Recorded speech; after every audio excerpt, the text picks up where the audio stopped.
God has a purpose which is clearly revealed early on in the New Testament. God has never changed his purpose. He's working toward it consistently.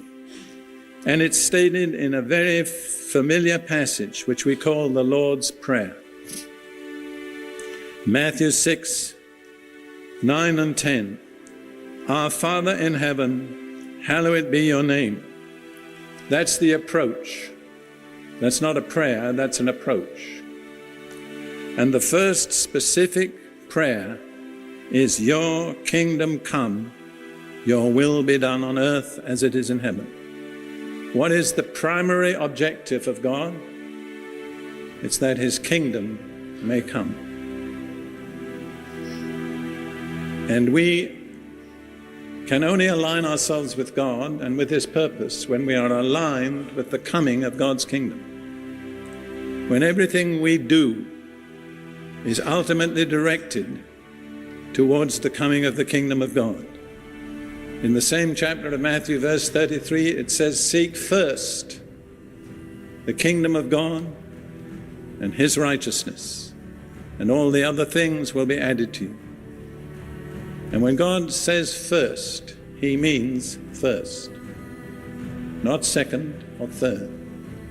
In other words, our primary concern in life is to be the coming of the kingdom of God. I am naive enough to believe that there is no other solution for the ills of humanity. We're confronted every day through the media with all the agony and the turmoil of humanity. Personally, I think people are naive who believe that man can solve that problem by himself.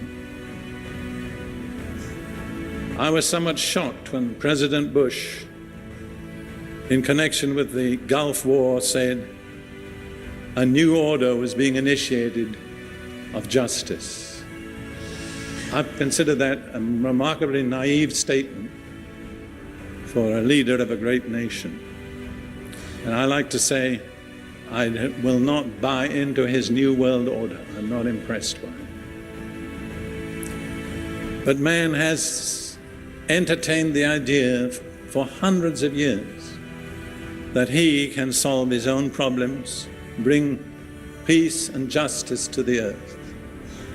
And I would say today we're probably further away from it than we've ever been at any time in human history.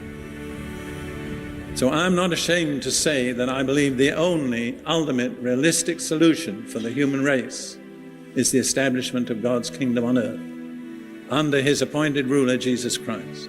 I don't feel intellectually inferior for believing that. I don't believe it's a pious superstition.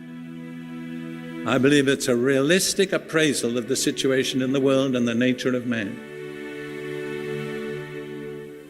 So I am committed to the coming of the kingdom of God. And insofar as lies in me, with many weaknesses and frailties, my life is directed toward that end. Now, I happen to be a preacher. I have a teaching ministry.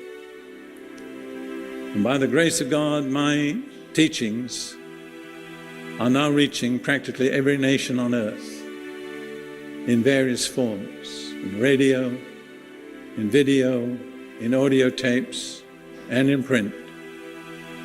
That's the practical expression in my life of my commitment to the coming of the kingdom of God. Now, you are not called to do what I'm called to do, but you are called to do something. And first and foremost, you need to get your priorities right. It's not seek the kingdom of God when it suits you, or when you've attended to all the other things that concern you. Seek it first.